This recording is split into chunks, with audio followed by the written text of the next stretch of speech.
दोस्तों, स्वागत है आपका हमारे चैनल आर के वर्मा में। दोस्तों, अगले दिन मुर्गे ने बांग लगाई तो गंगाराम पटेल और बुलाकी नाई बिस्तर त्याग कर उठ बैठे। भोर हुई देख उन्होंने बिस्तरों को भली भांति लपेटा, अपने अपने हाथों में लोटे लेकर जल भरा और जंगल में शौच करने के लिए निकल गए। शौच से फारिग होकर उन्होंने स्नान ध्यान किया, बर्तन आदि खुर्जी से डाल दिए और घोड़ों पर जीन कसकर खुर्जी और अन्य सामान लादकर काशी की अपनी अगली यात्रा पर चल पड़े। सारे दिन उनकी यात्रा सकुशल जारी रही। दोनों ने मार्ग के नए नए दृश्य देखे, नए नए गांवों को देखा। शाम घिरने लगी तो दोनों को रात बिताने की चिंता हुई। वे और आगे बढ़े तो उन्हें एक नगर दिखाई दिया। तब मुख्य मार्ग से हटकर वे उसी नगर की ओर चल पड़े। उन्होंने ठहरने के लिए एक धर्मशाला तलाश की और धर्मशाला के मालिक को चंद सिक्के देकर उसी धर्मशाला में रात्रि विश्राम के लिए ठहर गए। घोड़ों की जीनें उतारकर उन्होंने सब सामान उतारा और उन्हें एक जगह व्यवस्थित कर लिया। गंगाराम ने रोज की तरह बुलाकी को पैसे देकर बाजार से सामान लाने के लिए भेज दिया और स्वयं घोड़ों को रातिब खिलाने लगे। बुलाकी जब वापस लौटा तो गंगाराम ने उससे मुस्कुराते हुए पूछा, बुलाकी, आज भी तूने इस नगर में कोई अजीब सा दृश्य देखा या बिना देखे ही चला आया? देखा था पटेल जी, पर अभी नहीं बताऊंगा। मुझे मालूम है आप अभी उस घटना के विषय में मुझे कोई बात नहीं बताएंगे। मैं भोजन के उपरांत ही सोते समय उस घटना का जिक्र करूंगा और तभी इत्मीनान से उसका उत्तर पूछूंगा। यह कहकर बुलाकी भोजन बनाने की तैयारी करने लगा। रात को जब वे भोजन आदि से निवृत्त हो गए तो हमेशा की तरह बुलाकी ने पटेल के लिए बिस्तर बिछा दिया, हुक्का भरकर उनके पास रख दिया और उनके पाँव दबाने लगा। पटेल ने तब उससे कहा, हाँ तो बुलाकी राम, अब तू मुझे यह बता कि आज नगर में तूने क्या देखा? तेरी बात सुनकर मैं तुझे उसका उत्तर दूंगा। बुलाकी राम बोला, पटेल जी, आज जब मैं भोजन का सारा सामान खरीदकर वापस लौट रहा था तो मैंने एक अनोखा नजारा देखा। मैंने देखा कि एक बड़े से मैदान में बहुत भीड़ मौजूद थी। उस भीड़ के मध्य एक राजपुरुष, जो शायद यहाँ का राजा ही था, एक बकरी के मेमने पर अपनी तलवार चला रहा था। भीड़ यह देखकर खुशी से चिल्ला रही थी। बस फिर मैं वहाँ न ठहर सका। मैंने उस भीड़ में से किसी भी व्यक्ति से यह न पूछा कि यह माजरा क्या है। मैं तो इसे आपकी जुबानी सुनना चाहता था, इसलिए मैंने वहां से आकर सीधा यहीं दम लिया। अब आप मुझे उस नजारे के विषय में बताइए। बुलाकी की जुबानी यह सुनकर पटेल ने कहना आरंभ किया, बुलाकी राम सुने, इस प्रश्न का उत्तर देने से पूर्व मैं इस कहानी की पृष्ठभूमि तुझे सुनाता हूँ, क्योंकि यदि मैं सीधे सीधे इस प्रश्न का उत्तर तुझे दे दूंगा तो इस कहानी की सारी रोचकता समाप्त हो जाएगी। अब से कुछ वर्ष पहले तक इस नगर पर राजा चंद्रप्रकाश का शासन था। राजा चंद्रप्रकाश का एक बेटा था जिसका नाम ब्रह्मदत्त था। राजा चंद्रप्रकाश के मुख्यमंत्री का नाम था श्रीकांत। उसके बेटे गौरीदत्त से ब्रह्मदत्त की प्रगाढ़ मित्रता थी। दोनों साथ साथ ही पढ़े थे और दोनों की आयु भी एक जैसी ही थी। ब्रह्मदत्त का विवाह हो चुका था। उसकी पत्नी का नाम था रूपरानी। ब्रह्मदत्त अपनी पत्नी रूपरानी को दिलोजान से चाहता था और उसकी किसी भी इच्छा को पूरा करने के लिए सदैव तत्पर रहता था। ब्रह्मदत्त का मित्र गौरीदत्त तब तक अविवाहित ही था। बुलाकी, एक बार ये दोनों मित्र जंगल में शिकार करने के लिए निकले। दोपहर होने तक वे जंगल में शिकार की तलाश में भटकते रहे, किंतु कोई शिकार न मिला। थक कर वे दोनों एक वृक्ष के नीचे बैठ गए। संयोगवश तभी उन्हें शेरों का एक जोड़ा नजर आ गया। बस फिर क्या था, वे दोनों अपने अपने घोड़े पर सवार हुए और घोड़ों को शेरों की दिशा में दौड़ा दिया। नजदीक पहुंचकर उन्होंने अपने अपने धनुष-बाण निकालकर उन शेरों पर तीर बरसाने शुरू कर दिए। तीर लगते ही दोनों शेर विचलित हो उठे और एक दूसरे से विपरीत दिशा में भाग निकले। एक शेर उत्तर की दिशा में भागा तो दूसरा दक्षिण की दिशा में। यह देखकर उन दोनों मित्रों ने एक एक शेर का चयन कर लिया और अपने अपने शिकार के पीछे लग गए। शेर तीर खाकर बेहद भयभीत हो गए थे। आठ बचने के लिए उन्हें जो भी मार्ग सूझा वे उधर ही भागते चले गए। आगे जंगल और भी घना हो गया था। दोनों मित्रों के घोड़ों को तेजी से भागने में परेशानी होने लगी। उनकी चाल धीमी पड़ गई। शेरों ने इसका फायदा उठाया और वे झाड़ियों में विलीन हो गए। जब शिकार नजरों से उछल हो गया तो दोनों ने अपने अपने घोड़ों की रासें खींचकर उन्हें रोका और स्थिति का निरीक्षण किया। उस घनघोर जंगल में दोनों मित्र बिछुड़ चुके थे। गौरीदत्त ने तब अपने मित्र ब्रह्मदत्त की खोज करनी शुरू की। उसने सारा जंगल छान मारा किंतु ब्रह्मदत्त के दर्शन न हुए। तब दिन ढलने पर वह थक हार कर वापस लौट आया। अब बुलाखी राम, तुम यह सुनो कि ब्रह्मदत्त पर क्या गुजरी। जब ब्रह्मदत्त का शिकार उसकी आंखों से ओझल हो गया तो उसने अपने घोड़े की रास खींचकर उसे रोका। घोड़े से नीचे उतरा और दाएं बाएं देखने लगा। उसे बहुत प्यास लगी थी। उसने दूर दूर तक निगाह दौड़ाई किंतु कहीं भी जल के दर्शन न हुए। तब वह घोड़े को वहीं एक वृक्ष से बांध पानी की खोज में पैदल ही आगे बढ़ गया। कुछ ही देर बाद वह एक महात्मा की कुटिया के समीप पहुंचा।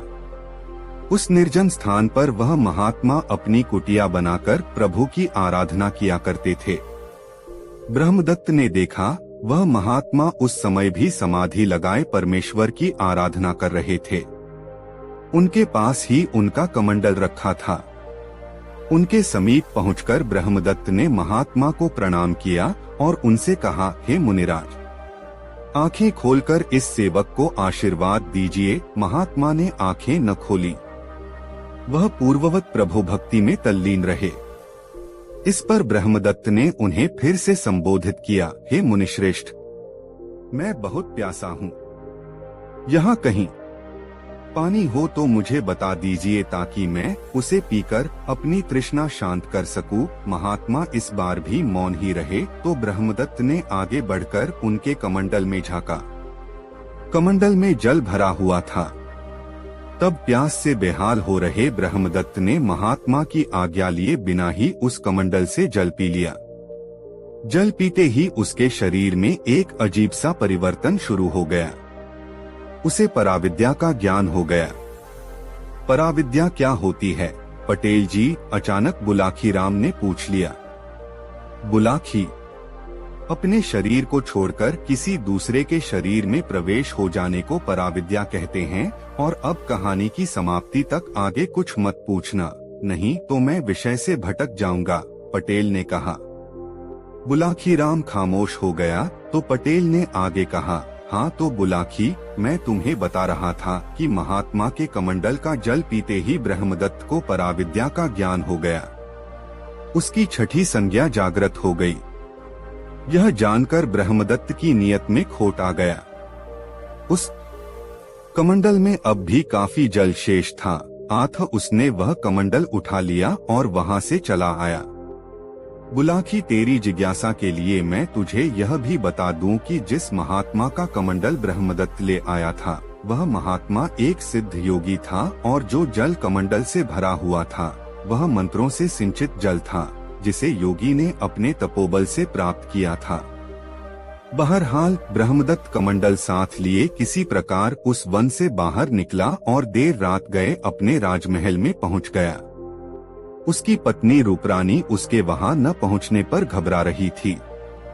इस बीच वह कई बार गौरीदत्त से भी उसके विषय में पूछ चुकी थी, लेकिन उसके उत्तरों से उसे संतोष नहीं हुआ था।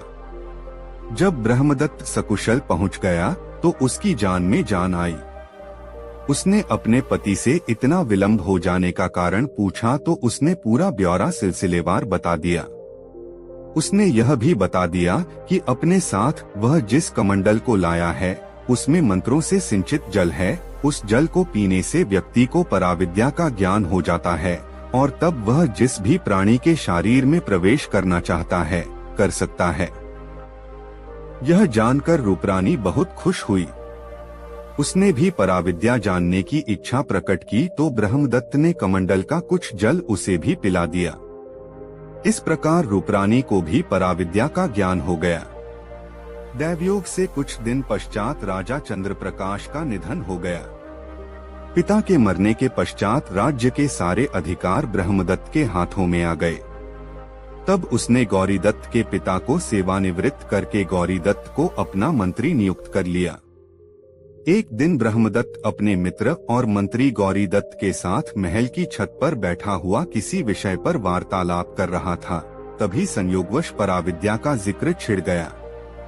ब्रह्मदत्त ने जब उसे बताया कि उसे इस विद्या का ज्ञान है तो गौरीदत्त की भी उत्सुकता जाग उठी और वह भी इस विद्या को जानने के लिए उत्सुक हो उठा। मित्र के आग्रह पर तब ब्रह्मदत्त ने उसे भी कमंडल से थोड़ा मंत्र सिंचित जल पिला दिया। इस प्रकार गौरीदत्त को भी पराविद्या का ज्ञान हो गया। हे बुलाखीराम, गंगाराम पटेल ने आगे कहा, इंसान की नीयत कब बदल जाए कुछ कहा नहीं जा सकता। तनिक सा लालच होने पर बड़े बड़े लोगों का ईमान डोल जाता है और उनके मन चलायमान हो जाते हैं।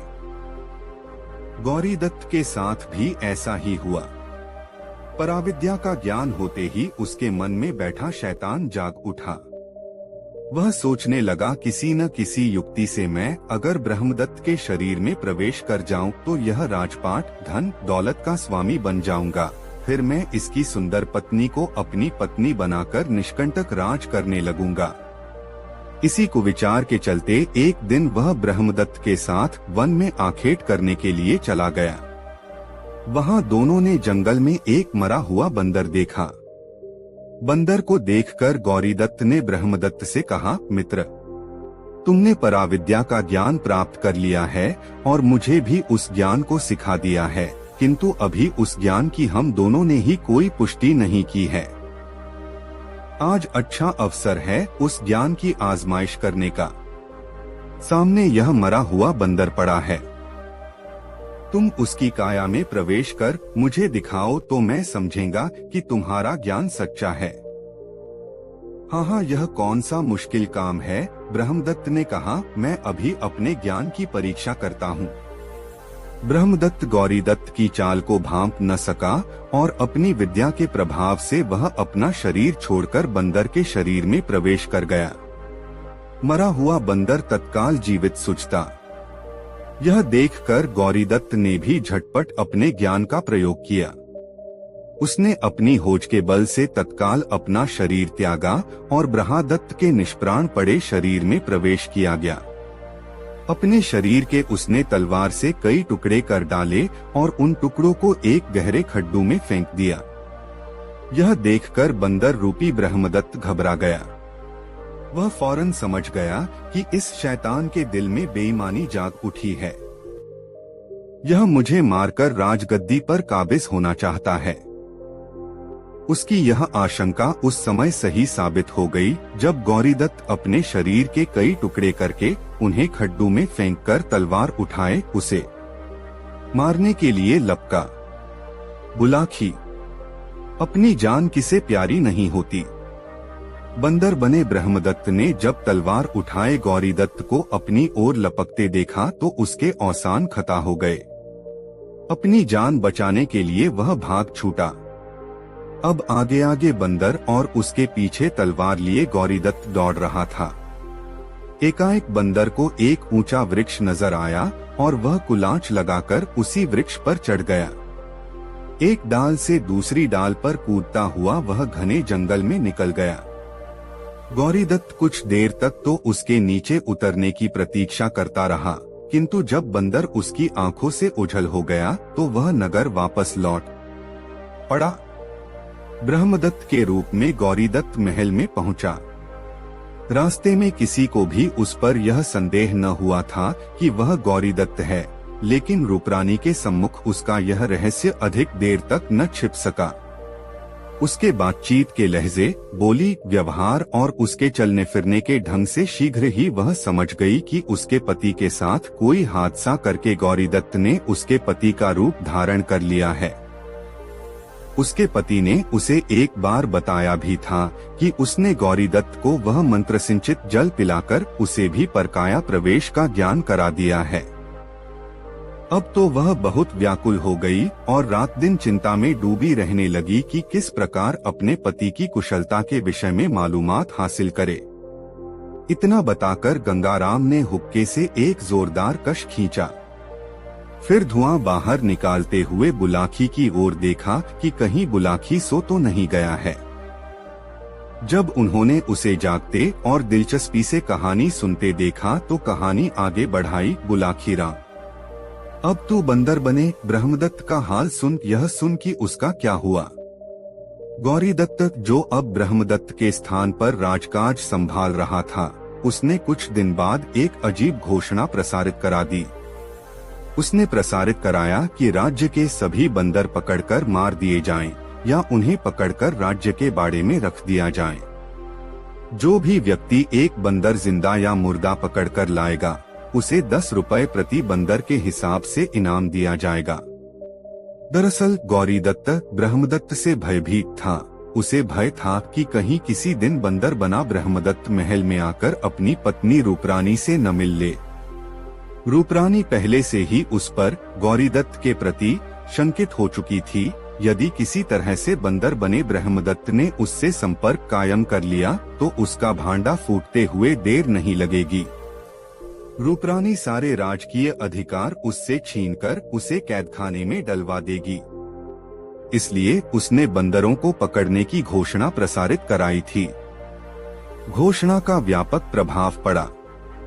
राज्य भर के बहेलिये, शिकारी आदि बंदरों को पकड़ने के लिए जंगल में निकल पड़े और ढेरों बंदर पकड़ पकड़ कर राज दरबार में लाकर इनाम पाने लगे। ब्रह्मदत्त भी अब आखिर था तो एक बंदर हो। एक दिन एक बहेलिये ने चने जमीन पर बिखेर कर उसके लालच में आए ब्रह्मदत्त रूपी बंदर को पकड़ लिया।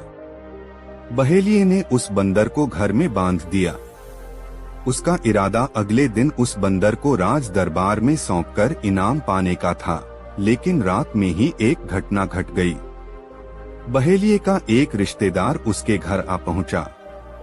बहेलिये ने उसे रात को मदिरा पिलाई। मदिरा पीते पीते दोनों में इस प्रकार का वार्तालाप चल पड़ा। बहेलिये के रिश्तेदार ने कहा, मित्र, राजा की इस घोषणा से अपने तो पौ 12 हो गए हैं। मैं तो अब तक कई 100 बंदर पकड़कर सरकारी कर्मचारियों को सौंपकर बहुत सा इनाम हासिल कर चुका हूँ। तुम बताओ, तुमने अब तक कितने बंदर पकड़े? मैं भी काफी बंदर पकड़कर अब तक सरकारी इनाम प्राप्त कर चुका हूँ। पर दोस्त, मेरी समझ में अभी तक यह बात नहीं आई कि हमारा राजा एकाएक बंदरों के पीछे क्यों पड़ गया है। वह क्यों बंदरों को पकड़वा कर मरवा रहा है? बंदरों से एकाएक उसे यह कैसी दुश्मनी हो गई है? भाई, वह राजा है, उसकी बात वह जाने। हमें इस बात को जानने की आवश्यकता ही क्या है? हमें तो इस धंधे से अच्छा मुनाफा हो रहा है। उन दोनों का वार्तालाप सुनकर बंदर बने ब्रह्मदत्त का कलेजा धड़क गया। वह समझ गया कि सिर्फ मेरी खातिर ही गौरीदत्त सारे बंदरों का दुश्मन बन गया है। वह मुझे मरवाकर अपना राज्य निष्कंटक कर लेना चाहता है। यह जानकर उसने अपने छूटने के प्रयास तेज कर दिए। बहेलिये ने लोहे का एक कड़ा उसकी गर्दन में डालकर एक मोटी रस्सी से उसे बांध दिया था। कड़े को तोड़ा नहीं जा सकता था। आठ उसने अपने पैने दांतों से उस रस्सी को काटना शुरू कर दिया। आधी रात बीतते बीतते उसने अपनी रस्सी काट डाली और आजाद हो गया। आजाद होकर वह घर की एक मुंडेर पर जा बैठा। सुबह हुई। बहेलिया जागा। उसकी निगाह उस जगह पर गई जहां उसने बंदर को बांधा हुआ था। जब उसे बंदर वहां न दिखा तो उसका दिल धड़क उठा। गए 10 रुपए हाथ से। बंदर भी गया और साथ ही ₹2 का कड़ा भी ले गया। उसे कंसाते के लिए जो चने खरीदे थे वह भी बेकार चले गए, उसने सोचा। तभी मुंडेर पर बैठा हुआ बंदर बोला, मुझे ही खोज रहे हो न मित्र? मैं यही हूँ, कहीं गया नहीं हूँ। चाहता तो कब का चला गया होता, किंतु मैं तुम्हारी गरीबी दूर करवाने के लिए यहाँ ठहर गया हूँ। एक बंदर को मानवी भाषा में बोलते देखकर बहेलिये को बहुत आश्चर्य हुआ। पहले तो वह यह समझा कि यह जरूर कोई भूत या प्रेत है जो बंदर का रूप धारण किए हुए है, लेकिन फिर उसने साहस करके पूछा, सच सच बताओ तुम कौन हो? बंदर होकर भी तुम हमारी बोली कैसे बोल लेते हो? और यह भी बताओ कि तुम मेरी गरीबी कैसे दूर करा सकते हो? मैं कौन हूँ और मानवों की बोली कैसे बोल लेता हूँ? इस बात को छोड़ो, बंदर बोला। हाँ, मैं तुम्हारी गरीबी कैसे दूर करा सकता हूँ, इस बात को सुनो। तुम मुझे एक कागज कलम लिखने के लिए ला दो, मैं तुम्हें एक पत्र लिखकर दे दूंगा। तुम वह पत्र ले जाकर महल में राजा की पत्नी रूपरानी को दे देना। बदले में रानी तुम्हें 100 अशर्फियां दे देगी। उन अशर्फियों को पाकर तुम्हारी दरिद्रता दूर हो जाएगी। तुम उन अशर्फियों से अपने लिए कोई सम्मानित सा धंधा कर लेना। ठीक है, मैं तुम्हें कागज और कलम ला देता हूँ। तुम अपनी चिट्ठी तैयार कर लो, कहकर बहेलिया अपने कमरे में गया और कहीं से ढूंढकर एक पुराना सा कागज और कलम ले आया। बंदर ने नीचे झुककर उसके हाथ से दोनों चीजें ले ली। फिर उसने रूपरानी के नाम एक पत्र लिखा। उसने जो कुछ उसके साथ घटा सारा ब्यौरा उस पत्र में लिख दिया। साथ ही रूपरानी को यह भी निर्देश दे दिया कि जो भी व्यक्ति इस चिट्ठी को लेकर तुम्हारे पास पहुँचे, तुम इनाम के रूप में उस व्यक्ति को 100 अशर्फियां दे देना। पत्र को मोड़कर उसने बहेलिये को सौंपा और कहा, देखो दोस्त, सावधान रहना। यह ध्यान रखना कि कहीं यह पत्र किसी दूसरे व्यक्ति के हाथों में न पड़ जाए। इसे सावधानी पूर्वक रूपरानी को ही सौंपना। घबराओ नहीं, बहेलिया बोला, इस पत्र को तो मैं जी जान से अपने कलेजे से लगाकर रखूंगा। यह तो 100 अशर्फियों के मूल्य का पत्र है। मैं आज ही इसे रानी को सौंपकर आता हूँ। जब बंदर और बहेलिये के बीच यह वार्तालाप चल रहा था, उस समय अपनी दीवार के साथ सटा बहेलिये का पड़ोसी एक वैश्य उन दोनों के वार्तालाप को सुन रहा था। बंदर के मुंह से मानवी भाषा बोलते देखकर वह तत्काल समझ गया कि बंदर पकड़ने की यह राजाज्ञा क्यों प्रसारित कराई गई है। तब वह अपने मन में सोचने लगा कि इस पत्र को इस बहेलिये से खरीद लिया जाए और जाकर राजा को दे दिया जाए तो राजा उससे खुश हो जाएगा और ढेर सारा इनाम दे देगा। ऐसा विचार कर वह बोलिये से मिला और उसे बहका फुसलाकर 100 अशर्फी देकर उसने वह पत्र बहेलिये से लिया। बहेलिये को घर बैठे 100 अशर्फियां मिल गई, इसलिए उसने भी उस पत्र को वैश्य को देने में देरी न लगाई। वैश्य वह पत्र लेकर अपने घर के अंदर चला गया। बंदर अभी भी उन दोनों की सांझी मुंडेर पर बैठा हुआ था। घर आकर वैश्य ने एक चतुराई खेली। उसने रस्सी का एक फंदा बनाकर बंदर की ओर फेंका। बंदर की गर्दन रस्सी में फंस गई। इससे पहले कि वह उस फंदे को अपनी गर्दन से निकालना, वैश्य ने एक झटका देकर उसे नीचे खींच लिया। इस प्रकार वह बंदर, जो बड़ी मेहनत करके मुक्त हुआ था, फिर से उस वैश्य की कैद में फंस गया। उधर वैश्य के जाते ही उस बहेलिये का भी मन विचलित होने लगा। उसने सोचा कि 100 अशर्फियां तो इस बनिए से झटक लो। अब अगर बंदर से हुआ वार्तालाप और उसके द्वारा लिखी हुई चिट्ठी की बात मैं जाकर रानी रूपरानी को बता दूं तो वह मुझे ढेर सारा पुरस्कार देगी। ऐसा विचार कर वह बिना समय गवाए उसी समय रनिवास के लिए चल पड़ा।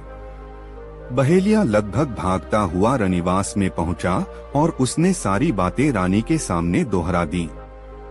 उसकी जुबानी वह सब सुनकर रानी सब कुछ समझ गई। उसने बहेलिये को तो 100 अशर्फियां इनाम में देकर उसे चलता किया और फिर बंदर बने अपने पति को बचाने का कोई उपाय सोचने लगी।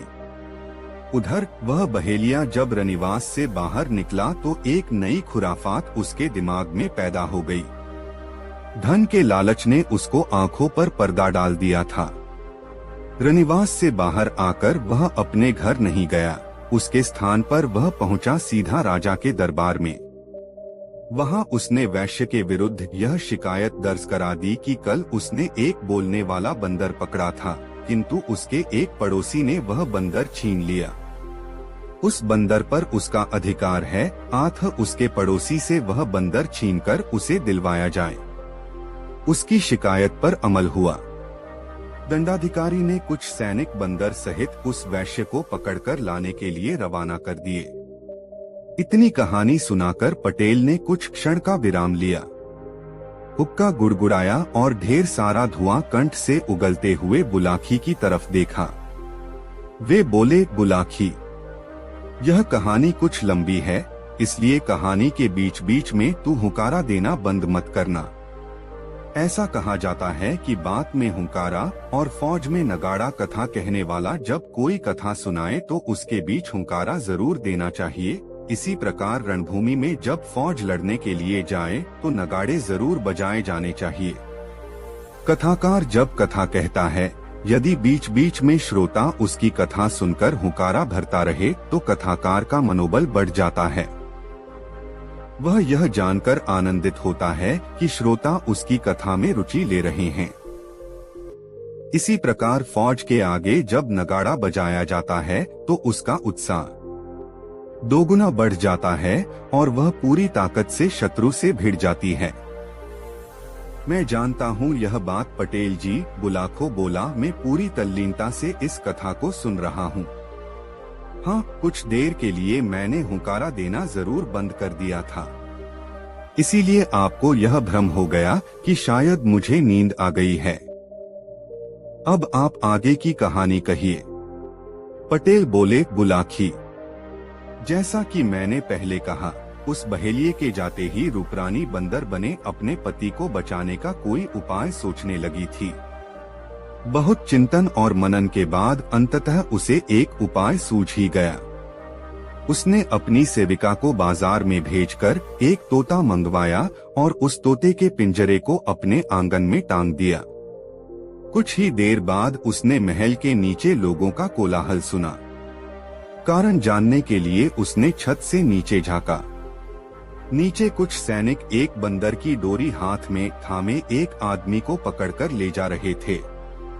रानी बुद्धिमान थी, वह फौरन समझ गई कि हो न हो यह वही बंदर है जिसके विषय में बहेलिया उसे अभी अभी बताकर गया है। यह देखकर वह जल्दी से नीचे उतर गई और आंगन में टंगे उस तोते के पिंजरे को उठा लाई। नीचे जब बंदर राजमहल की गलियों से गुजर रहा था तो उसका दिल रो रहा था। वह सोच रहा था कि क्या मैं अब अपनी प्रिय रानी को कभी देख पाऊंगा। कुछ ही समय बाद तो मेरा वध कर दिया जाएगा। दबड़बाई आंखों से अंतिम दर्शन करने की इच्छा से उसने ऊपर की ओर देखा। रानी ने पिंजरा हाथ में लेकर उसे तोते को दिखाकर संकेत कर दिया। उसने तोते को पिंजरे से बाहर निकाला और तोते की गर्दन पकड़ ली। बंदर के लिए इतना संकेत काफी था। उधर रानी ने तोते की गर्दन मरोड़ी, उधर अपनी विद्या के बल पर बंदर ने अपना शरीर त्याग दिया और वह तोते के शरीर में प्रवेश कर गया। तोता पुनः जिंदा हो गया। रानी ने प्रेम पूर्वक उसके शरीर को सहलाकर उसे पिंजरे में बंद कर दिया और फिर से पिंजरे को यथास्थान टांग दिया। उधर नीचे बंदर को ले जाने वाले सैनिकों ने जब बंदर के शरीर में कोई हरकत न देखी तो वे हैरत में पड़ गए। आश्चर्य तो उन लोगों को भी बहुत हुआ जो उस बोलने वाले बंदर को देखने के लिए उन सैनिकों के साथ चल रहे थे। राजा के सैनिक भय से कांपने लगे कि अब जाकर दंडाधिकारी को क्या जवाब देंगे, लेकिन क्योंकि बहुत से लोग उनके गवाह थे जिन्होंने बंदर को एकाएक दम तोड़ते देखा था, इसलिए उनका डर कुछ कम हो गया। अब हे बुलाकी राम, तुम उस प्रसंग को सुनो कि ब्रह्मदत्त ने कैसे अपना स्वरूप फिर से वापस पाया। जब रात हुई तो ब्रह्मदत्त रूपी गौरीदत्त के रनिवास में पहुंचने से पहले ही रूपरानी ने एक मेना खरीदकर मंगवा लिया। गौरीदत्त जब उसके कक्ष में पहुंचा, उसने रूखेपन से उसका स्वागत किया। गौरीदत्त ने तब उससे पूछा, प्रिय, जब से मैं वन में आखेट करने के बाद लौटा हूँ, तुम्हारा व्यवहार उसी दिन से मेरे साथ बदल गया है। अब न तो तुम मुझसे प्रेम पूर्वक व्यवहार ही करती हो और न अपनी सेज पर ही सोने देती हो। आज मैं तुमसे वह कारण जानकर ही रहूंगा कि किस कारण से तुम मेरी उपेक्षा कर रही हो। यह सुनकर रानी ने कहा, आपका कहना यथार्थ है, पर इसके पीछे एक कारण है। मुझे आपके प्रति शंका है कि आप मेरे पति नहीं, मेरे पति के शरीर में कोई और ही व्यक्ति हैं। आप मेरी इस शंका का निवारण कर दीजिए तो मैं फिर से आपसे पहले जैसा ही प्रेम करने लगूंगी। तो बताओ रानी, इसके लिए मैं क्या करूं कि तुम्हें मुझ पर विश्वास हो जाए? गौरीदत्त ने पूछा। मैं जानती हूं कि आपको परकाया प्रवेश का अच्छा ज्ञान है, रानी ने कहा। मैंने एक बकरी का बच्चा मंगवाया है, मैं उसे मार देती हूं। आप मुझे अपनी विद्या के प्रभाव से उसमें प्रवेश करके दिखाइए। यदि आपने ऐसा कर दिखाया तो मुझे पता चल जाएगा कि मेरी आपके प्रति शंका निराधार है, और यदि आप ऐसा करने में असफल रहे तो मैं समझ लूंगी कि मेरा आपके प्रति शंकित होना सर्वथा उचित ही है। रूपरानी की यह बात सुनकर गौरीदत्त तुरंत ऐसा कर दिखाने के लिए तैयार हो गया। रूपरानी ने तब उसके सामने ही उस मेने का वध कर डाला। गौरीदत्त को भी चूंकि परकाया प्रवेश विद्या का ज्ञान था, अतः वह ब्रह्मदत्त वाला स्वरूप छोड़कर उस बकरी के बच्चे में प्रवेश कर गया। अवसर ताड़कर रानी ने तोता बने ब्रह्मदत्त को उसके खाली पड़े शरीर में प्रवेश करने का संकेत कर दिया। ब्रह्मदत्त ने तोते का शरीर छोड़ा और अपने स्वयं के शरीर में प्रवेश कर गया। रानी ने तत्काल उस तोते के तलवार से काटकर कई टुकड़े कर दिए। इस प्रकार गौरीदत्त उस मेमने के शरीर में कैद होकर रह गया। कहानी का समापन करते हुए पटेल ने बुलाकी नाई से कहा, हे बुलाकी, आज तुम जिस दृश्य को देखकर आए थे वह वही दृश्य था। राजा ब्रह्मदत्त स्वयं धोखेबाज गौरीदत्त को अपने हाथों से सजा देना चाहता था, अतः वह उसे एक सार्वजनिक स्थल पर ले जाकर उसका वध करने की तैयारी कर रहा था। उसके आसपास जो लोग खड़े थे उनमें से एक तो उसकी रानी थी, कुछ राजदरबारी थे और शेष नगर के दर्शक नागरिक। उम्मीद है यह सब जानकर तेरी शंका का निवारण हो गया होगा, अतः अब तू भी सो जा और मुझे भी सोने दे। प्रातः उठकर फिर काशी को प्रयाण करना है।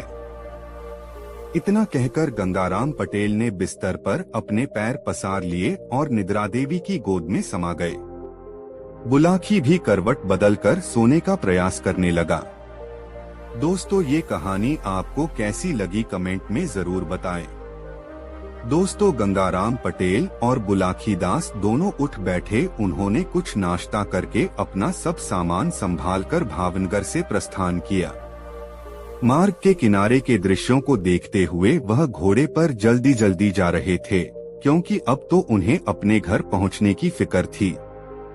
जहां प्यास लगती थी वहां कुएं से जल खींचकर पानी पी लिया करते थे। आज तो उन्होंने मार्ग में कहीं विश्राम भी नहीं किया। वह बीकानेर होते हुए सुरेंद्र नगर आए। वहां से मार्ग तो अहमदाबाद की तरफ जाता था और दूसरा मेहसाना की ओर। अहमदाबाद का मार्ग छोड़कर वह मेहसाना के मार्ग पर चले। चलते चलते सायंकाल वह मेहसाना आ गए।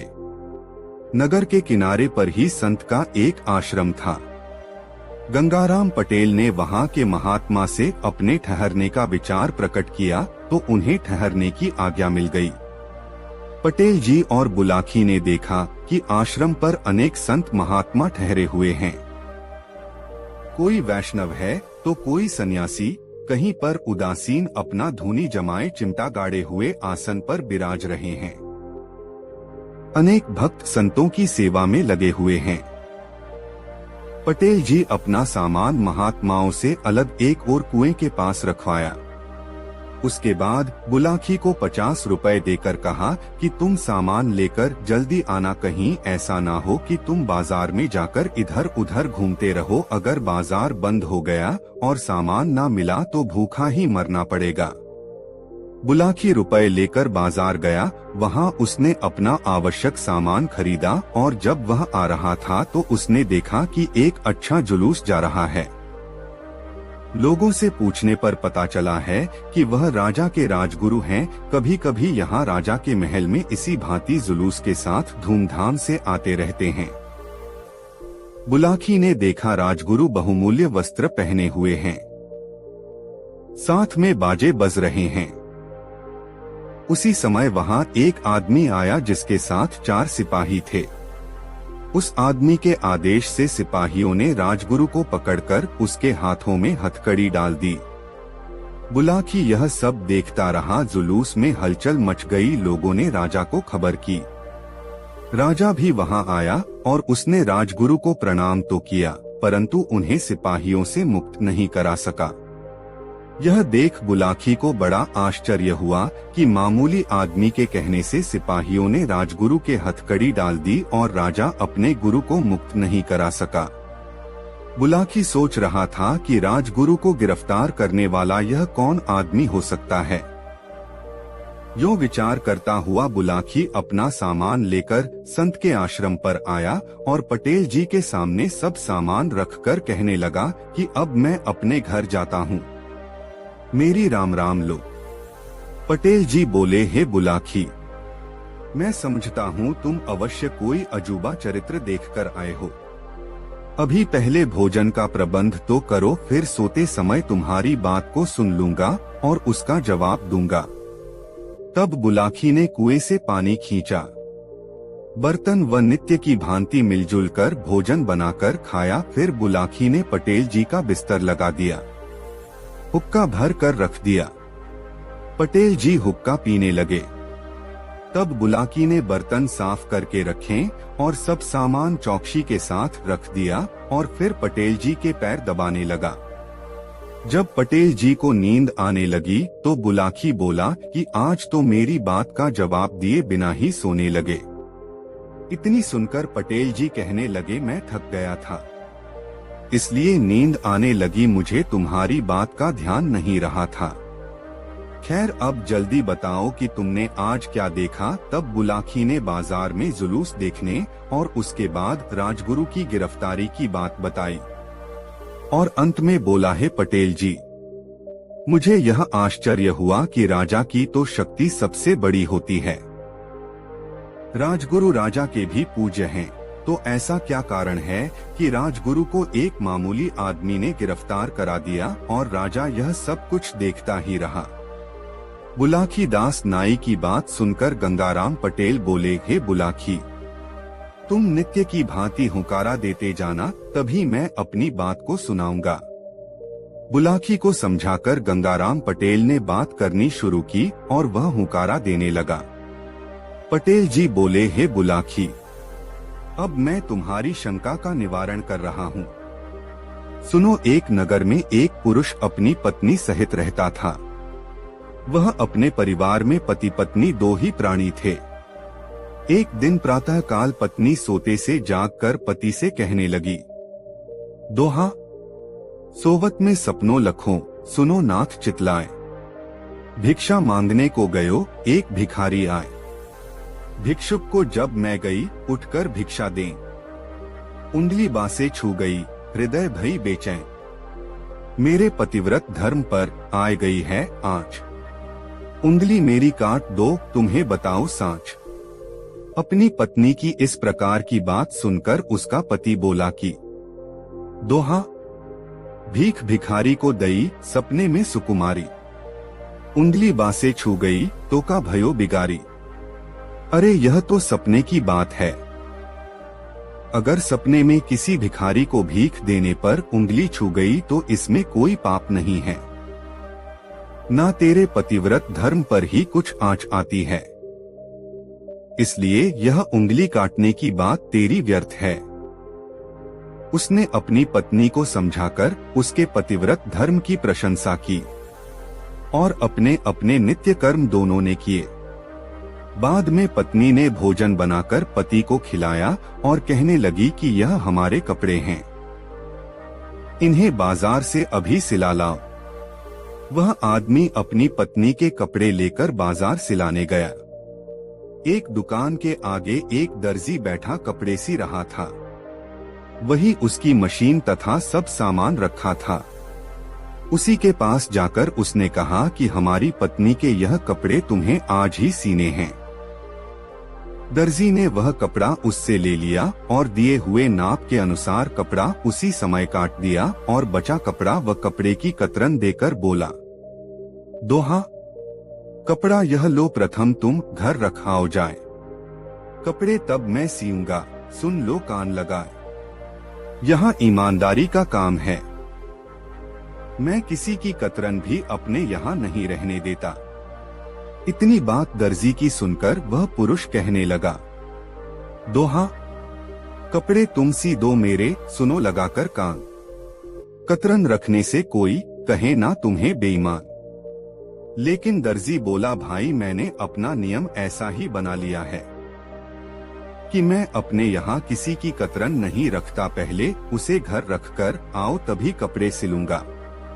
बहुत समझाने से भी दर्जी नहीं माना तो वह आदमी कतरन लेकर अपने घर को चल दिया और मन में विचार करने लगा कि यह दर्जी तो मेरी पत्नी से भी अधिक धर्मात्मा है। देखो यह तो कतरन भी नहीं रखता। ऐसा विचार था हुआ वह जब घर लौटकर अपने घर आया तो देखा कि उसकी पत्नी घर पर नहीं है। वह घर की नकदी, अपने कपड़े और जेवर लेकर कहीं चली गई है। बक्सों के ताले खुले पड़े हैं। यह देखकर वह आश्चर्य में पड़ गया और सोचने लगा कि मेरी पत्नी का पति धर्म की अधिक बातें बनाना ढूंढ निकला। सवेरे तो कह रही थी कि सपने में भिखारी को भीख देने में उंगली छू गई और वह उंगली अपवित्र हो गई है, इसे काट दो। मैं समझा कि बहुत पतिव्रता है, परंतु देखो तो वह सब कपड़े, जेवर और नकद रुपया लेकर भाग गई। दर्जी उससे भी अधिक ईमानदार बन रहा है। उसने कतरन भी अपने पास नहीं रखी। जब मेरी पत्नी इतनी धर्म की बात करने वाली होकर भाग गई तो मुझे ऐसा लगता है कि इतना ईमानदार वह दर्जी भी वहां नहीं होगा। यह विचार कर वह बाजार को वापस गया। वहां आकर क्या देखता है कि ना वहां दर्जी है, ना उसकी मशीन है और ना कोई कपड़े। अब तो वह अपने मन में विचार करने लगा कि यह दुनिया भी कितनी अजीब है। मैंने जहां जहां अत्यधिक सच्चाई देखी, वहां पर अधिक बेईमानी और बुराई ही पाई। मेरी पत्नी पतिव्रत होने का इतना पाखंड दिखाती थी और वह भाग गई। दर्जी इतना ईमानदार बन रहा था कि किसी की कतरन भी रखना मंजूर ना था। वह सब कपड़ा ही लेकर भाग गया। खैर हुआ सो हुआ, अब इतना ज्ञान अवश्य हो गया है कि अब मैं किसी भी आडंबर वाले पर विश्वास नहीं करूंगा। जो अधिक दिखावे की बात करते हैं वही अधिक बेईमान हैं। यह विचार करता वह अपने घर चला आया। पत्नी के बिना उसने घर में बड़ी मुश्किल से रात काटी। सवेरे उठकर उसने सोचा कि अब यहाँ रहना ठीक नहीं। अब मोहल्ले के लोगों को पता चलेगा कि मेरी पत्नी भाग गई है तो वह लोग मेरी हंसी करेंगे। उसने अपने मकान में ताला लगाया और सोचा कि कहीं परदेश में चलकर नौकरी करनी चाहिए। घूमता हुआ वह एक राजा के यहाँ पहुँचा और अपनी नौकरी की इच्छा प्रकट की। राजा उन दिनों अपने मन में एक कारण से परेशान रहता था। बात यह थी कि राजा के नगर से बालक चोरी हो जाते थे और बहुत प्रयत्न करने पर भी बालकों को चुराने वाला पकड़ा नहीं गया था। राजा ने उस आदमी को बालकों के चोर को पकड़ने के लिए नौकर रख लिया। वह आदमी राजा से बोला कि 4 सिपाही मेरी आज्ञा पालन करने को मुझे दिए जाएं और मैं जिसे बताऊं उसे गिरफ्तार कर लें। राजा ने ऐसा ही किया। उसे नौकरी करते हुए कई महीने हो गए। आज जब राजगुरु की सवारी आई तो वह आदमी भी सिपाहियों सहित वहां था। उसने देखा कि राजगुरु बहुमूल्य वस्त्र पहने हैं, इत्रों की सुगंध आ रही है, गाजे बाजे बज रहे हैं। यह देखकर वह आदमी विचार करने लगा कि राजा के गुरु का तो राजा सहित सभी लोग सम्मान करते हैं, फिर इन्हें इतना आडंबर दिखाने की क्या आवश्यकता। अधिक आडंबर देखकर मुझे मालूम होता है कि मेरी पत्नी और दर्जी के समान यह भी पूरे बेईमान होंगे। मेरा विश्वास है कि यही बालकों को चुराने वाले भी हैं। ऐसा विचार कर उसने सिपाहियों को आदेश दिया कि यही बालकों के चोर हैं, इसलिए सिपाहियों इन्हें गिरफ्तार कर लो। जब राजा को समाचार ज्ञात हुआ तो वहां आकर उसने गुरु को प्रणाम किया। बालक पकड़ने की जांच कराई तो वहां नगर से बहुत से चोरी हुए बच्चे पाए गए। बात यह पता लगी थी कि जब राजगुरु धूमधाम से आते थे तो लौटती बार कुछ बालकों की चोरी कराकर अपने आश्रम ले जाते थे।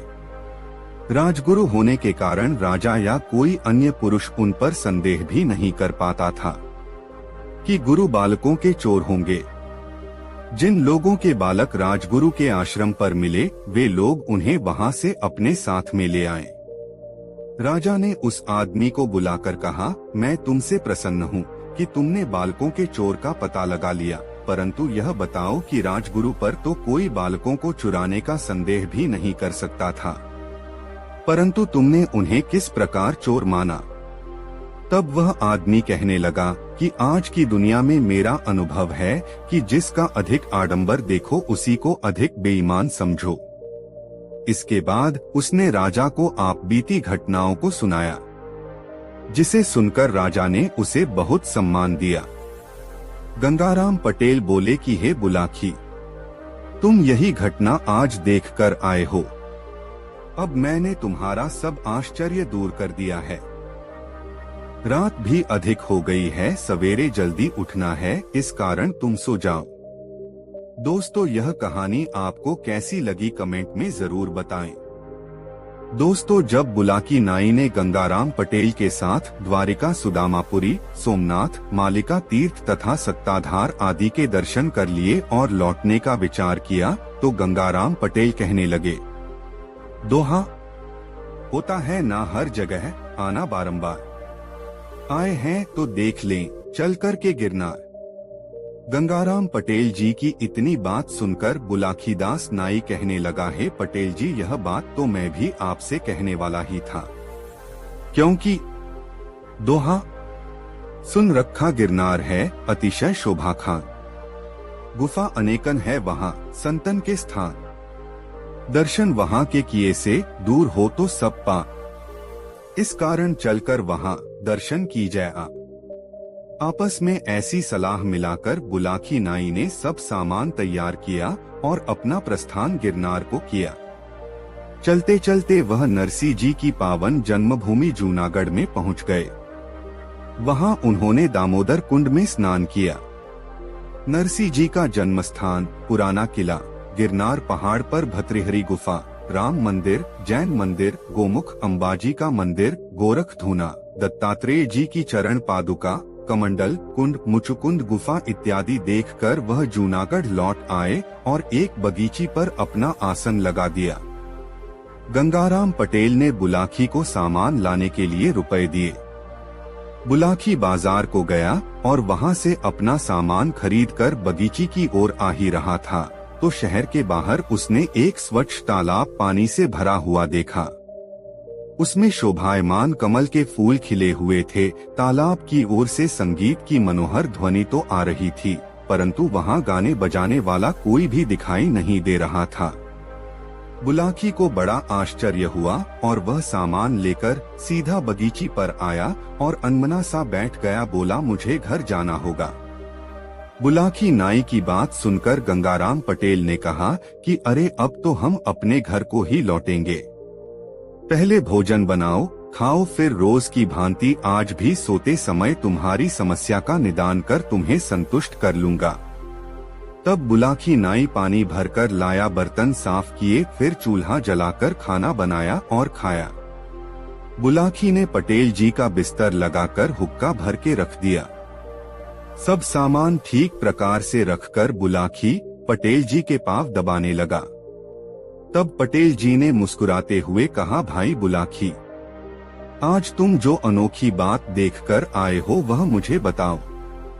बुलाकी नाई कहने लगा कि आज मैं जब खाने पीने का सामान लेकर वापस आ रहा था तो रास्ते में शहर के बाहर एक विशाल तालाब देखा था जो स्वच्छ जल से भरा हुआ था। उसमें सुंदर सुहाने कमल खिल रहे थे। कुछ लोग नौका विहार कर रहे थे। उस तालाब की ओर से गाने बजाने की बड़ी मनोहर ध्वनि सुनाई दे रही थी, परंतु वहाँ कोई गाने बजाने वाला दिखाई नहीं दे रहा था। ना वहाँ कोई ऐसा स्थान ही था जहाँ गाना बजाना हो सकता है।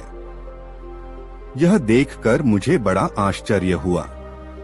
आप कृपा करके बताएं कि यह कौन सा तालाब है। गंगाराम पटेल कहने लगे, एक ब्राह्मण था जिसका विवाह नहीं हुआ था। उसने मन में विचार किया कि भगवान ने अच्छा ही किया जो कि मैं गृहस्थी की सब बाधाओं से दूर हूँ। तब मुझे परलोक सुधारना चाहिए। वह अपना घर छोड़कर निकल पड़ा और महात्मा हो गया।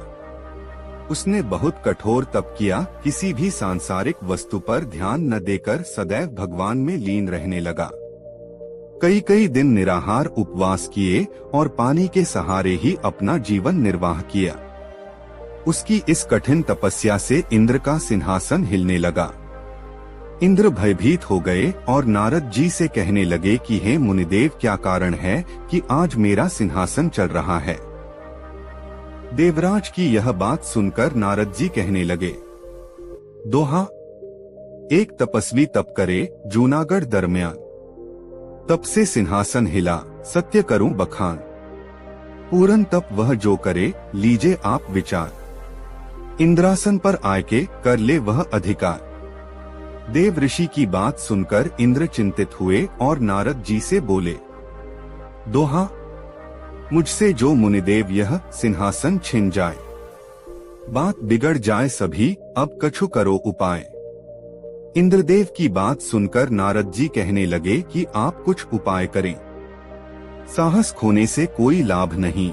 उनके जाने के पश्चात इंद्र ने विचार किया कि किसी अप्सरा को बुलाकर उस तपस्वी के पास भेजा जाए तो उसका तप भंग करेगी। अप्सरा के प्रेम में आसक्त होकर तप से विमुख हो वह तपस्वी अप्सरा के साथ विहार करने लगेगा तो उसकी शक्ति क्षीण हो जाएगी। इस प्रकार विचार करके इंद्रदेव ने एक अति चतुर अप्सरा को बुलाकर कहा, जूनागढ़ में एक तपस्वी तपस्या कर रहा है जिससे मेरा सिंहासन ही हिल गया है। अब तुम अपने समाज सहित वहां जाओ और उस तपस्वी को मोहित करके उसको सबसे भ्रष्ट करो। इंद्रदेव के कहे अनुसार अप्सरा अपने समाज सहित उस स्थान पर आई जहां तपस्वी तपस्या कर रहा था। उसने अपनी माया से एक सुंदर उपवन और एक विस्तृत सुंदर सरोवर की रचना की जिसमें सुंदर कमल के फूल खिले हुए थे और भंवरे गुंजन कर रहे थे। इसके बाद उस सुंदर उपवन में अपने साथियों के सहित अप्सरा ने संगीत आरंभ किया था, जिन्होंने नाना प्रकार के साज बजाए। अप्सरा ने पंचम स्वर में मन को मोहने वाली रागिनी गाई तो सारा उपवन गूंज उठा और जो तपस्वी समाधि लगाए बैठा था उसकी समाधि टूट गई और उसका ध्यान और अप्सरा के संगीत की ओर गया। वह तपस्वी अपना आसन छोड़कर उधर को चल दिया जिधर से अप्सरा के गाने की मधुर आवाज आ रही थी। जब तपस्वी अप्सरा के निकट पहुंचा तो अप्सरा ने उसको कनखियों से देखा।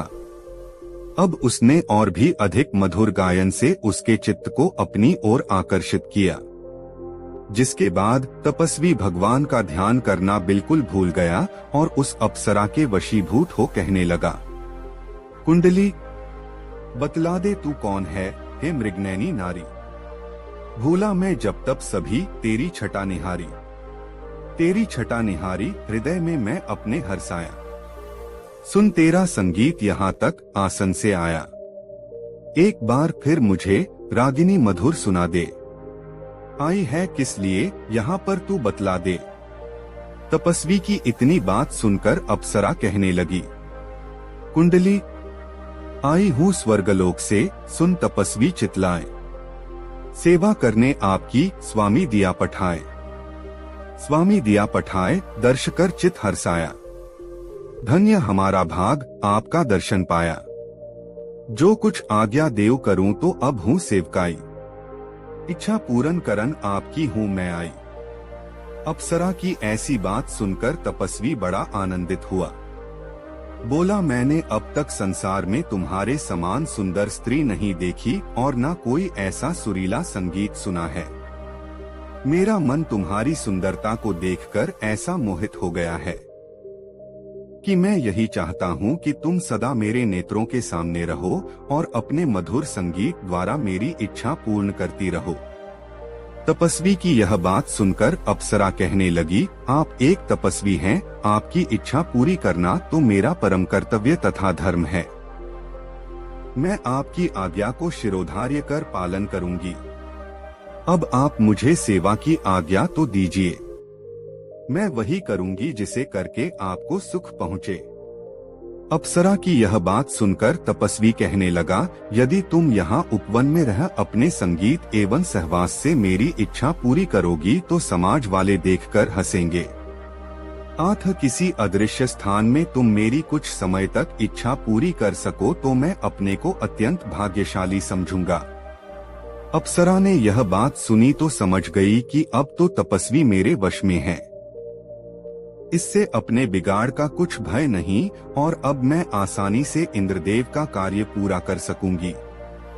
वह कहने लगी, मैं कोई साधारण स्त्री नहीं हूँ, स्वर्गलोक की रहने वाली हूँ। अब तक मैं किसी पुरुष पर मोहित नहीं हुई हूँ और न किसी के साथ विहार ही किया है।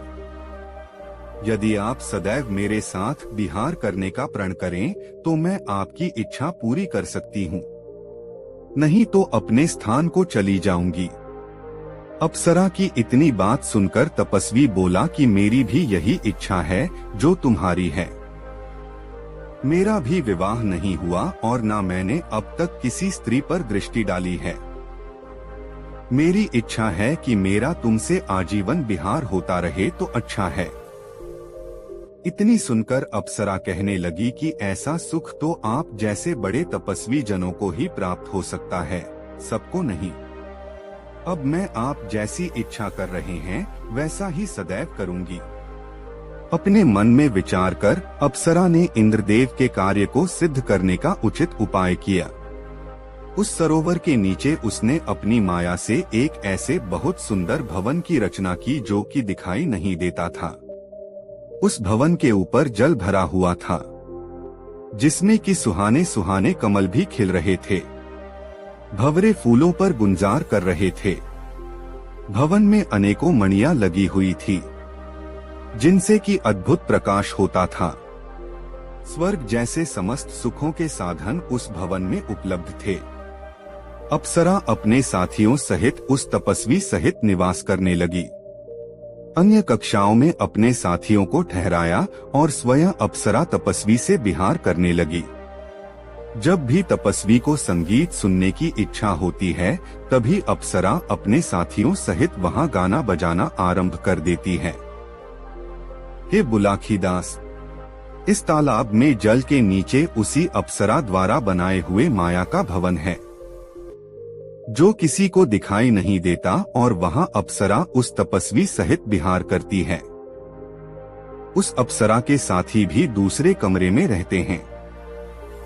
तुमने जो गाने बजाने की आवाज सुनी है वह उसी अप्सरा और उसके साथियों की है।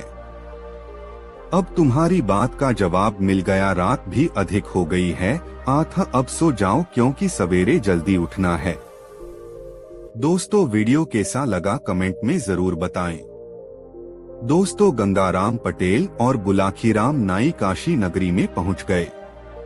वहां उन्होंने ठहरने के लिए एक धर्मशाला को चुना और दोनों उसी धर्मशाला में ठहर गए। धर्मशाला में और भी बहुत से यात्री ठहरे हुए थे। गंगाराम पटेल ने बुलाखी को तो पैसे देकर अपने तथा घोड़ों के खाने का सामान लाने के लिए भेज दिया और स्वयं उन यात्रियों से बातें करने लगे। बुलाकी जब सामान लेकर लौटा तो उसने पटेल को बताया कि शहर में मैंने आज एक अनोखी घटना देखी है।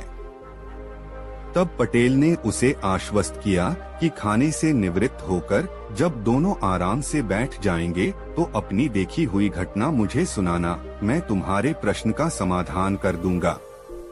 चुनाचे जब वे दोनों भोजन कर चुके और बुलाकी ने उनके लिए हुक्का भरकर रख दिया तो हुक्के से कश खींचकर पटेल ने बुलाकी से कहा, हाँ तो भाई बुलाकी राम, अब बता कि तूने आज शहर में कौन सी अनोखी घटना देखी है। पटेल जी, आज जब मैं बाजार से अपने और आपके लिए आटा, दाल और घी तथा घोड़ों के लिए दाना रातिब लेकर लौट रहा था तो राह भूलकर एक चौराहे पर जा निकला। वहां पर मैंने देखा कि वहां यहाँ का राजा और उसके साथ और भी बहुत से आदमी मौजूद थे। पास ही में एक भट्ठी पर एक बहुत बड़े कड़ाह में तेल खौल रहा था। तभी राजा के सामने दो पुरुष और एक स्त्री को उपस्थित किया गया। उन दोनों पुरुषों का दावा था कि ये स्त्री उसकी पत्नी है। कहने का अर्थ यह है कि दोनों पुरुष उस स्त्री पर अपना अपना दावा पेश कर रहे थे। तब राजा ने निर्णय दिया कि तुम में से जो भी पुरुष इस तेल से भरे खौलते कड़ाह में स्नान कर सही सलामत बाहर निकल आएगा, उसी को यह स्त्री दे दी जाएगी। पटेल जी, राजा की यह बात सुनकर उनमें से एक आदमी तो निराश होकर मुंह लटकाकर एक ओर को खड़ा हो गया, जबकि दूसरे आदमी ने अपना जांघिया उतारकर खौलते कड़ाह में छलांग लगा दी। आश्चर्य की बात यह है कि उस खौलते तेल में स्नान करने पर भी उस आदमी का बाल बांका न हुआ और वह सही सलामत कड़ाह से बाहर निकल आया और राजा को उसका वादा याद दिलाया। इस पर राजा ने उस आदमी को तो गिरफ्तार करा लिया और वह स्त्री उस आदमी को दे दी जो तेल में स्नान करने के नाम पर निराश होकर खड़ा हो गया था। अब आप इस रहस्य का वेधन कीजिए कि वादे के अनुसार राजा ने वह स्त्री उस प्रतियोगिता में विजयी व्यक्ति को न देकर दूसरे व्यक्ति को क्यों दे दी। यह सुनकर पटेल बोले, बुलाकी, इस रहस्य को जानने से पहले यह सुन कि वे दोनों आदमी कौन थे, तभी सारी बातें तुझे आराम से समझ में आएंगी। यहाँ से काफी दूर के फासले पर किशनगढ़ नाम का एक बहुत बड़ा नगर है। वहाँ के राजा का नाम वीरेंद्र सिंह था। राजा वीरेंद्र का एक पुत्र था जिसका नाम गजेंद्रपाल सिंह था। गजेंद्रपाल का जैसा नाम था वैसा ही वह शक्तिशाली भी था। आए दिन वह आखेट करने के लिए वनों में जाता रहता था। एक दिन राजकुमार आखेट करने के लिए वन में गया तो लौटते समय बड़ी भयानक आंधी में घिर गया। आंधी के कारण वह अपना कार्य भूल गया और एक दूसरे रास्ते पर चल पड़ा। राजकुमार को अपनी इस भूल का पता तब चला जब वह अपने नगर में पहुंचने के स्थान पर एक अन्य नगर में पहुंच गया। राजकुमार ने जब उस नगर के निवासियों से उस स्थान की जानकारी चाही तो उन्होंने बताया कि वह इस समय कामरूप राज्य में है, जो एक बड़े देश चीन के बिल्कुल निकट है। यह जानकर राजकुमार को भारी आश्चर्य हुआ। कामरूप तो उसके राज्य से बहुत दूर था। इतनी जल्दी वह कामरूप में कैसे आ पहुंचा? लेकिन फिर उस भयंकर आंधी की याद हो आई। आंधी इतनी तेज थी कि कुछ कदम के फासले पर भी उसे कुछ दिखाई न देता था। हो सकता है वह उसी आंधी में उड़कर यहाँ तक आ पहुंचा हो। कुछ भी हो, अब तो उसे इस स्थिति का सामना करना ही पड़ेगा। ऐसा विचार कर उसने मन में धैर्य धारण किया और नगर में घूमने लगा। यहाँ एक और भी परेशानी उसके सामने आ खड़ी हुई। इस नगर के अधिकांश निवासी यहाँ की स्थानीय भाषा बोलते थे, जो राजकुमार की समझ में नहीं आती थी, लेकिन कुछ दिनों तक वहाँ रहकर राजकुमार ने उनकी भाषा सीख ली और वह टूटी फूटी स्थानीय भाषा में वार्तालाप करने लगा। एक दिन जब वह शहर में घूम रहा था तो उसने एक जगह दो व्यक्तियों को आपस में लड़ते देखा। दोनों के हाथों में लंबे लंबे चाकू थे और वे एक दूसरे के बार को बचाकर दूसरे पर हमला करने की कोशिश कर रहे थे। वहाँ बहुत से तमाशबीन भी खड़े थे। राजकुमार भी उन तमाशबीनों में जाकर खड़ा हो गया। इसी बीच राजा का रथ वहाँ से गुजरा। राजा ने जब उन व्यक्तियों को लड़ते देखा तो उसने अपने कुछ सैनिक उन दोनों व्यक्तियों को पकड़ने के लिए भेज दिए। सैनिकों ने उनके पास पहुंचकर उन्हें एकंगना चाहा तो वे दोनों सैनिकों से भी भिड़ गए और सैनिकों को घायल करके वहां से भाग गए। राजकुमार ने जब तमाशबीनों से उनके विषय में पूछा तो उसे बताया गया कि ये दोनों नगर के नामी गुंडे हैं। ये इतने खूंखार हैं कि सैनिक भी इन्हें पकड़ने से डरते हैं। फिर जाने पर यह दोनों तत्काल सैनिकों पर धावा बोल देते हैं। फुर्तीले इतने हैं कि पकड़ में नहीं आते और बात की बात में बहुत दूर जा निकलते हैं। यह सुनकर राजकुमार उस नगर के राजा के पास पहुंचा और उससे कहा, राजन, यदि आप आदेश दें तो मैं उन दोनों गुंडों को पकड़कर आपके सामने प्रस्तुत कर सकता हूँ। यह सुनकर राजा ने गौर से उसकी ओर देखा और बोला, कोई परदेशी मालूम होते हो, तभी ऐसा दावा कर रहे हो? हाँ राजन, राजकुमार ने कहा, परदेशी तो जरूर हूँ, किंतु मेरा दावा झूठा नहीं है। मैं अपनी बात को सत्य करके दिखला सकता हूँ। तब फिर हमारा आदेश है कि उन्हें पकड़कर हमारे समाने ले आओ। यदि तुम ऐसा कर सके तो हम तुम्हें पुरस्कारों से लाद देंगे। आदेश मिलने की देर थी कि राजकुमार विद्युत गति से उस ओर दौड़ पड़ा जिधर वे दोनों गुंडे सैनिकों को घायल कर अपने चाकू चमकाते हुए भाग निकले थे।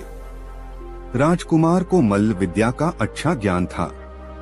उसके गुरु ने उसे ऐसे ऐसे दांवपेच सिखा रखे थे कि वह 100 आदमियों पर भी भारी पड़ सकता था। बात की बात में वह उन गुंडों के पास पहुंचा और हुंकार भरते हुए गुंडों से भिड़ गया। बड़ी चपलता से पहले तो उसने उन दोनों के चाकू छीने, फिर उन्हें लात घूंसों और मुक्कों पर रख लिया। कुछ ही देर में दोनों गुंडों के कसबल ढीले हो गए। किसी चूहे की भांति उनकी गरदनें पकड़े उन्हें साथ लेकर राजकुमार राजा के पास लौट आया और दोनों गुंडे राजा के सैनिकों के हवाले कर दिए। राजकुमार का ऐसा पराक्रम देखकर वहां का राजा बहुत खुश हुआ। वह राजकुमार को अपने महल में ले आया। वहां उसने राजकुमार की बहुत खातिर की और फिर उसका परिचय पूछा। राजकुमार ने जब उसे यह बताया कि वह भी एक राजा का बेटा है, तब तो राजा को और भी खुशी हुई। वह अपनी बेटी के विवाह के लिए बहुत चिंतित रहता था। उसकी इच्छा थी कि उसकी बेटी का विवाह किसी ऐसे नौजवान के साथ हो जो बुद्धि और पौरुष दोनों में ही बेमिसाल हो। उसे ये दोनों गुण इस युवक में नजर आए। एक दिन राजा शिकार करने के लिए निकला। अपने साथ वह राजकुमार गजेंद्रपाल सिंह को भी ले गया। जंगल में एक सिंहों का समूह उन्हें नजर आया। राजा ने सिंह का शिकार करने की इच्छा से अपना घोड़ा उन्हीं सिंहों के समूह की ओर दौड़ा दिया। राजकुमार भी कहाँ पीछे रहने वाला था। शिकार करना तो उसका प्रिय शौक था। आठ वह भी भाला और तलवार लेकर राजा के पीछे पीछे अपने घोड़े को दौड़ाता हुआ चल पड़ा। राजा को घोड़ा दौड़ाते हुए अपनी तरफ आते देखकर सिंहों का समूह चौकन्ना होकर खड़ा हो गया।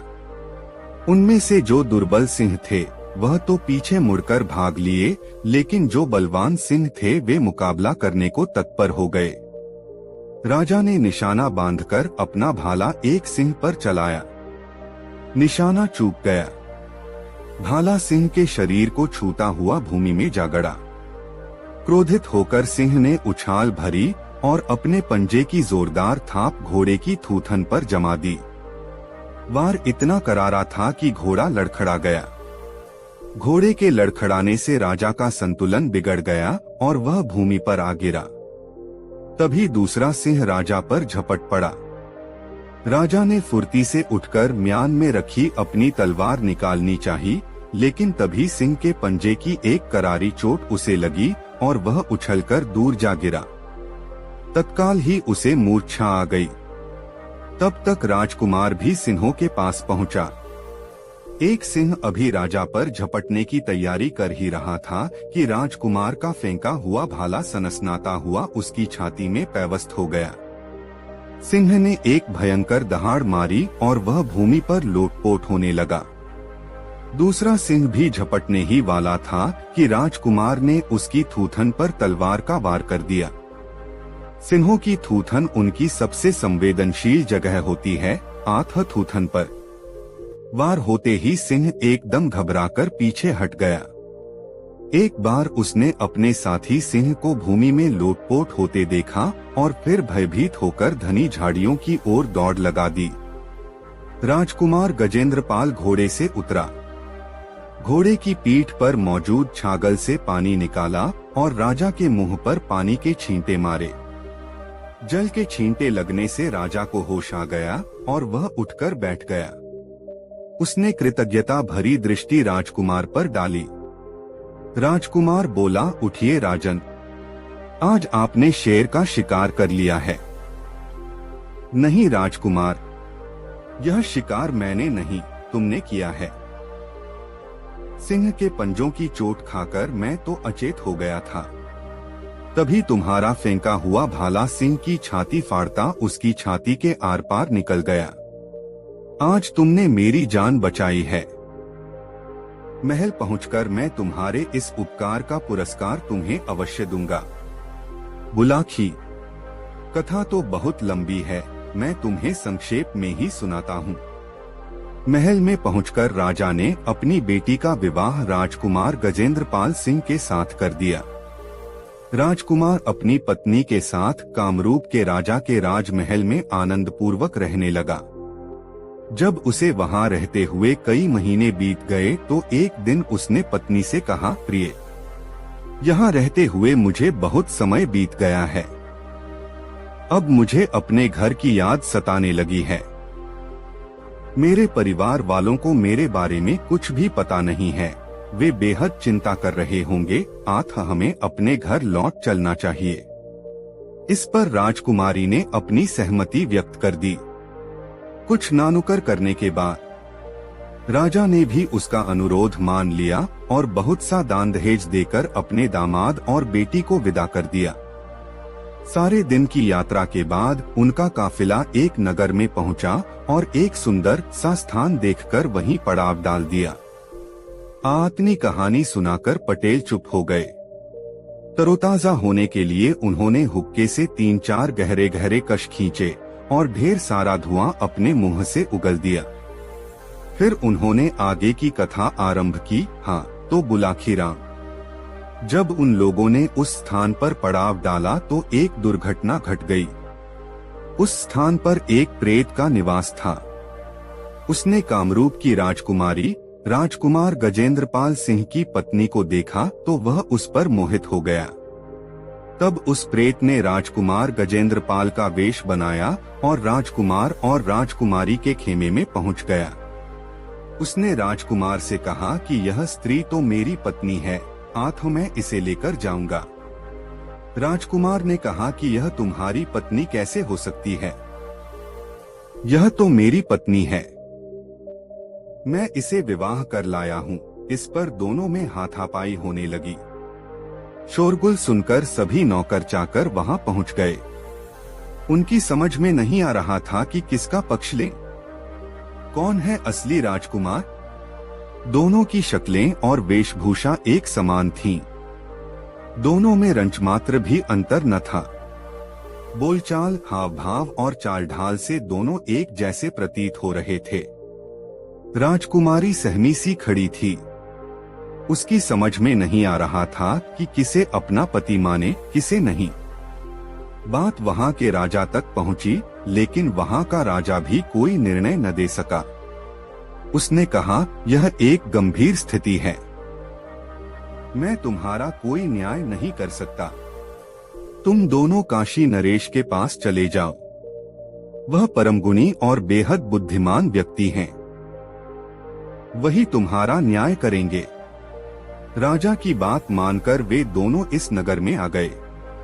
यहाँ के राजा ने जब उनके विवाद के विषय में सुना तो अपने बुद्धि बल से उसने फौरन जान लिया कि उन दोनों में से कोई एक अवश्य ही कोई अशरीरी व्यक्ति है जिसने दूसरे प्रतियोगी का रूप धारण कर लिया है। तब उसने एक भट्ठी तैयार करवाकर एक बड़े से कड़ाह में तेल उबलवाया और उन दोनों से कहा कि तुम में से जो भी प्रतियोगी इस खौलते कड़ाह में स्नान कर सही सलामत निकल आएगा, यह स्त्री उसी को दे दी जाएगी।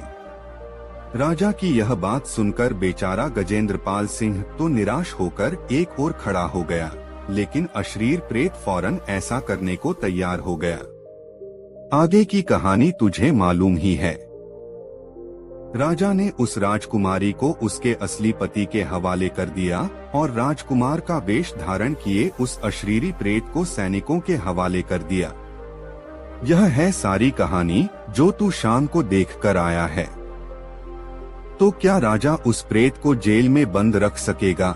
सारी कहानी सुनकर बुलाकी ने शंका व्यक्त की। यह तो भविष्य की बात है बुलाकी। वैसे यह नगरी भगवान शिव की नगरी है। यहाँ एक से बढ़कर एक अनेक तंत्र मंत्र के ज्ञाता हैं। उस पिशाच की तो बात ही क्या, यहाँ तो यमराज को भी तंत्रपाश में बांधने की शक्ति रखने वाले अनेक विद्याधर मौजूद हैं। यहाँ का राजा बहुत बुद्धिमान है। वह इस प्रेत को ऐसे ही नहीं जाने देगा।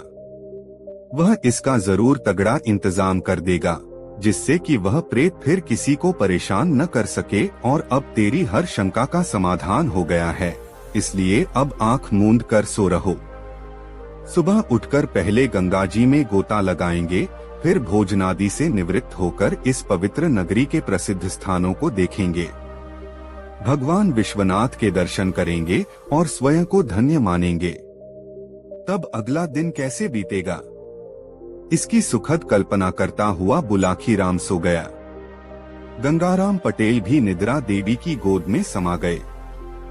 दोस्तों, यह कहानी आपको कैसी लगी कमेंट में जरूर बताएं। ऐसी और नई मजेदार कहानी सुनने के लिए हमारे चैनल आरके वर्मा को सब्सक्राइब जरूर कर लें और यह वीडियो अपने मित्रों को जरूर शेयर करें। वीडियो देखने के लिए आपका बहुत बहुत धन्यवाद। मिलते हैं किसी अगले वीडियो में, तब तक के लिए जय श्री राधे राधे। धन्यवाद।